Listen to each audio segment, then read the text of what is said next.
Good morning बच्चों।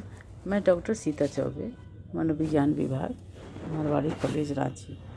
बच्चों, पिछले क्लास में मैंने आपको उद्दीपक के प्रकार के बारे में बताया। आज मैं संवेदन प्रकार के संवेदन को मैं बताऊंगी। आज मैं आपको कि संवेदन क्या होता है।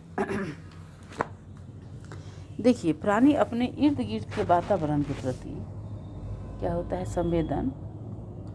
संवेदन के टाइप्स, सेंस मोडालिटीज़ बताऊंगी मैं आपको। टाइप्स ऑफ सेंस मोडालिटीज़, इसके बारे में मैं आज आपको बता रही हूँ। तो ये क्या होता है, इसे आप देखिए।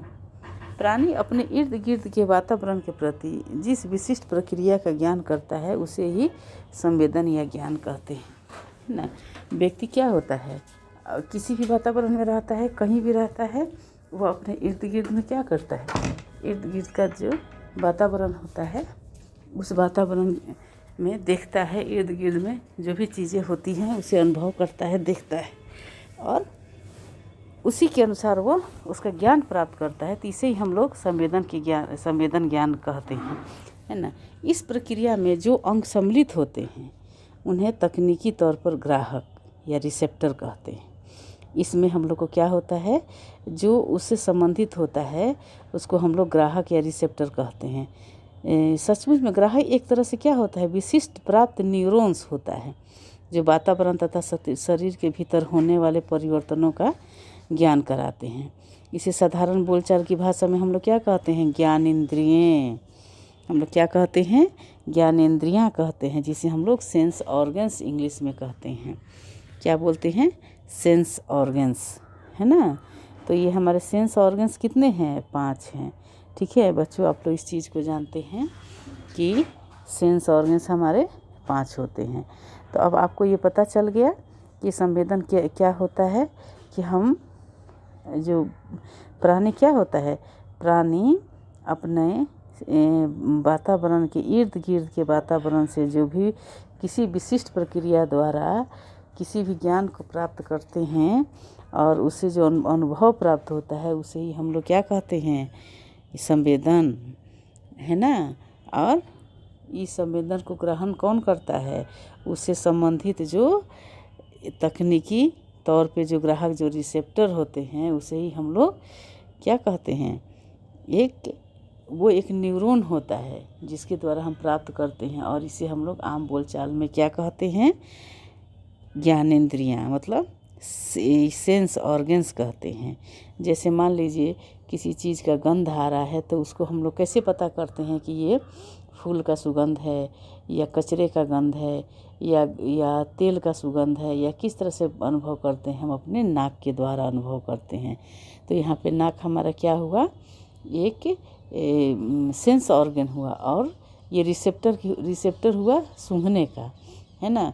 तो ये हमारा सेंस ऑर्गन हुआ, और इसी सेंस ऑर्गन्स के द्वारा हमने पता किया कि ये फूल जो है अच्छा है, सुगंधित है, इसका गंध जो है काफ़ी आनंददायक है, बहुत ही खुशबूदार ये फूल है। और इसी तरह से हम पता करते हैं कि जो ये गंदगी है काफ़ी ख़राब गंदगी है, इसी से हमें पता चलता है। अब देखिए, ग्राहक या ज्ञान रूपात्मकता के 4 प्रकार होते हैं। अब जिसे हम लोग बताइए, ये इसको बोलते हैं, इसके 4 प्रकार में कौन कौन है।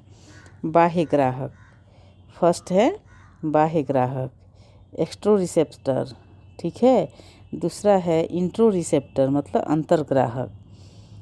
तीसरा है मध्य ग्राहक, प्रोप्रियो रिसेप्टर, और चौथा है नोसिसेप्टर,